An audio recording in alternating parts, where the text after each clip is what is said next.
Hello সবাইকে, আপনারা কেমন আছেন কমেন্টে জানাবেন। এবং আমি অনেক ভালো আছি।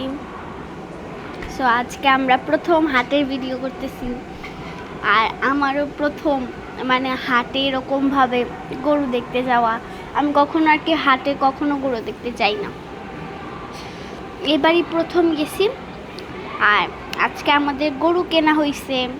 গরুটা অনেক সুন্দর ছিল, কালারটা। যাই হোক, এখন আমি ভাইয়ের সাথে গরু দেখতে আসছিলাম আর ভয় পাইতেছিলাম। আমি প্রচণ্ড ভয় পাই গরুকে।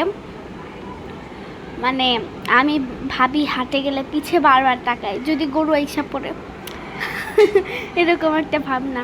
আর আম্মু ভাইয়া যখন আমাকে নিয়ে গরু দেখাইতেছিল, তখন আম্মু একটা জায়গায় দাঁড়িয়েছিল, কারণ আম্মু আসতে পারে নাই। ভাইয়া গরু দেখায় নিয়ে আসলো, আর এই গরুটা প্রচণ্ড মনে হয় পাগলা, তাই এরকম করতেছিল। আর আমাদের যেই দিন গরু আনছিল না, ওই দিন আমি লাল জামা পরছিলাম। আচ্ছা, এটা কি সত্যি লাল জামা পরলে গরু ও আর কি রেগে যায়, এরকম টাইপের কথা?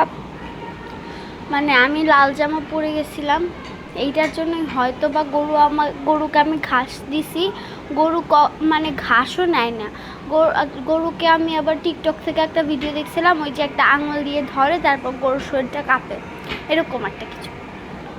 এটা দেখে আমি ধরছি, ধরার পর গরু আমাকে লেজ দিয়ে বাড়ি দিয়ে দিছে। কি পরিমাণ বিয়াদব গরুটা! আমি অনেক ভয় পাইছি। আমি তো ভয় পেয়ে কান্না করে দিছি। প্রথম গরুকে আদর করতে গেছিলাম, গরুর সাথে ভিডিও করতে গেছিলাম, এইটার জন্য আর কি গরু আমাকে এরকম করে লেজ দিয়ে বাড়ি দিবে, এটা তো আমি ভাবতেও পারি না। আর এখানে গরু দেখা শেষ হচ্ছিল না।